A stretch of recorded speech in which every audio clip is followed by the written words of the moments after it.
বিসমিল্লাহির রহমানির রহিম। প্রিয় দেশবাসী, আসসালামু আলাইকুম। রক্তস্নাত জুলাই আগস্ট 1 বছর পর আমাদের মাঝে ফিরে এসেছে।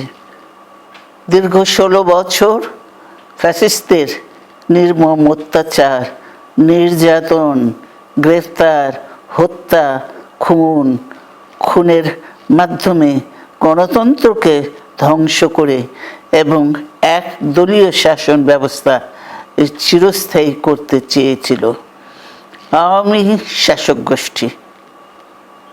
ছাত্র জনতার সম্মিলিত অভ্যুত্থানের মধ্যে দিয়ে ফ্যাসিবাদদের পতন ঘটেছে।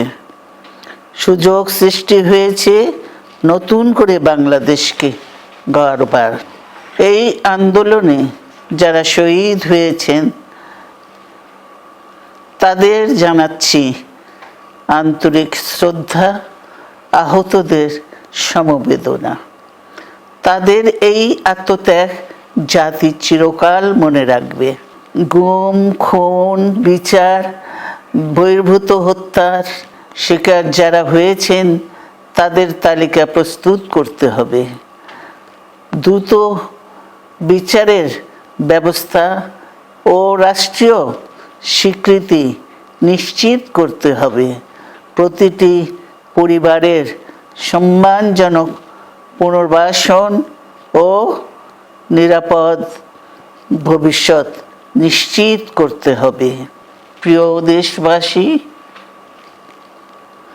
আমাদের সামনে যে সুযোগ সৃষ্টি হয়েছে নতুন করে গণতান্ত্রিক ব্যবস্থাকে প্রাতিষ্ঠানিক রূপ দেওয়ার, তা আমাদের দ্রুত সম্পন্ন করতে হবে।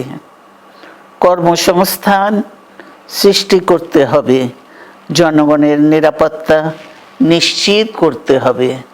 সর্বোপরি বাংলাদেশের স্বাধীনতা, সার্বভৌমত্বকে রক্ষা করতে হবে যে কোনো মূল্যে। বীরের এই রক্তস্রোত, মায়ের অশ্রুধারা যেন বৃথা না যায় তা নিশ্চিত করতে হবে। ঐক্য বজায় রাখতে হবে। আসুন আমরা সবাই মিলে শহীদ জিয়ার স্বপ্নকে বাস্তবায়িত করি কোটি মানুষের নতুন বাংলাদেশের নির্মাণের স্বপ্নকে। আল্লাহ হাফেজ। বাংলাদেশ জিন্দাবাদ।